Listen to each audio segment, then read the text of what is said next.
we just want to speak a bit about risk management, right? I'm just going to share one concept that was shared to me that really revolutionized the way I see things with regard to making the step towards, making extra investments. Right. Because if you're going to put money to make money for you, it's obviously an investment. Yes, correct. So I'm going to start by asking you a question that I usually ask persons in my sessions. So Tamara, quick question. Have you ever given away something before? Anything? Shoes, piece of... Yes. Oh, yeah. Awesome. Here's the next question that usually follows. Do you think you could lose that thing that you gave away? You gave it away already. Do you think you could lose it now? Well, it's already given away. Good question, right? Okay, good. The reason I ask that question first and then followed by the other is because the truth is you can't lose something that you gave away. Correct. That is the concept of Right. disposable income. Okay. And this is what people need to catch. Because if you catch this, your mind will be clear with regard to minimizing risk. And I always tell persons who come to my sessions, come to my seminars, because we show persons how to make automated income. And we say, listen, the truth is, you should not be placing your capital that's supposed to go in the mortgage in any investment. Right. You're not supposed to be putting any capital that's supposed to pay your rent in any investment. Right. You're not supposed to be putting your milk and Pampers money in any investment. Your food bills and No. utility bills and so on, yeah. The moment you're doing that, you're approaching this thing incorrectly. And this is most times the situation that allows persons to have heart attacks. Right. And obviously, I've seen customers that, go the wrong route of doing that. And every minute they check in to see if it made a profit or a loss. Causing anxiety. Anxiety, you Yes. can't sleep. So you have to approach this thing correct. And the two questions that I suggest you ask yourself, Right. have I ever given away something? More than likely the answer is yes. Could you lose something that you gave away already? More than likely the answer is no. Saying that to say, when you're approaching minimizing a risk for the purpose of an investment, you want to ask yourself, what am I giving away already from inside of my budget? Right, okay. That is the question. And you want to redirect the money that you're already giving away. More than likely, you might be giving it away at the coffee shop. I don't know, probably. You might be giving it away at the fast food outlets. Not certain. Yeah.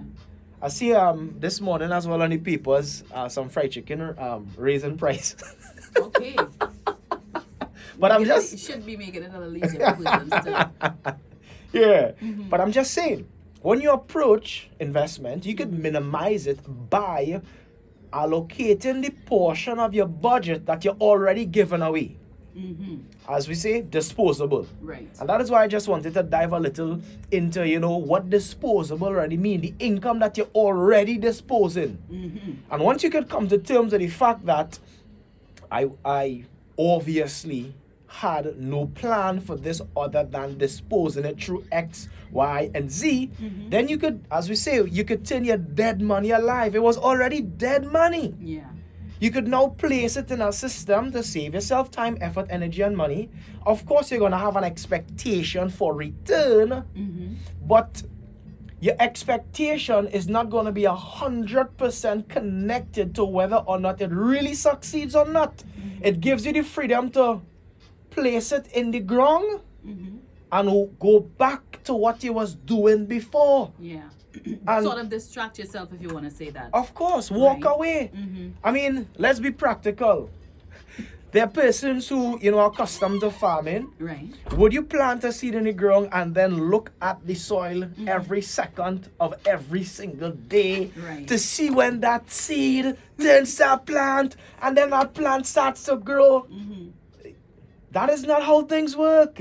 So the key really is when you plant that seed in the ground, like you mentioned there, you plant a crop, you usually turn your back and walk away. Of course. In anticipation that it's going to eventually start to grow. germinate and so on. Right.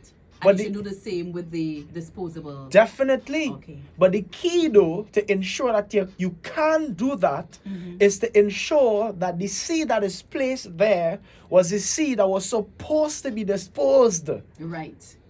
So the strings that attach is not much. Right. So just sharing that concept out there, because again, the truth is, if you have to succeed financially, you have to make investments. You have to place that money into something. Yes. You have to find a system. And we're not forcing you to do it with the committed cash No, already. don't bring your Pampers and your milk money to these type of things. Yeah. Don't bring your mortgage money. Don't bring your rent money. Don't bring your food bill money. No. The income that you were already planning to dispose on your budget, which is considered dead money, you could decide to turn your dead money alive. So that is the approach to minimize the risk, and it's going to help you mentally. It's going to help you sleep at night as well. I hope I'm speaking to some people out there that could use this information to help themselves sleep. And remind listeners as well that it is a sacrifice. Definitely. But if you don't want to go cold turkey, as you use the reference of the coffee or your snack or whatever, and redirect. You might be doing it Monday to Friday, so maybe every other day you skip that and you utilize that. Of course. Disposable. Okay. $25 a day or $25 every 2 days. Put it aside 90 days. Or you could do it for the next 100 days. Or do it for the next year. But obviously have a plan to place it in a system where you could save yourself time, effort, energy, and money so that money can grow for you without you. That is the epitome of accessing financial freedom. That money has to start growing without you in the picture. But we're helping you minimize your risk. And of course, we're helping you to be able to sleep at night, to place the seed in the soil and go back to what you was doing. Stop trying to look at that germinate. I trust me, I've been around the block. I've heard and seen live through experience. Persons planting a seed in the ground and then telling the seed, I want it to grow a little faster. Hey, take some more water here. Right. They're trying to... It's laws that is govern and guide these things. It's a process. Process to success, as we see. Another concept to definitely bear in mind, especially if you're going to go into the sphere of, growing your seed, growing your capital, is the sow and the seed. Historically, money has always been compared and contrasted to sowing and reaping. Biblically as well. But there's a story. There's a biblical story, and there's principles in the story that has helped me along the way to understand what to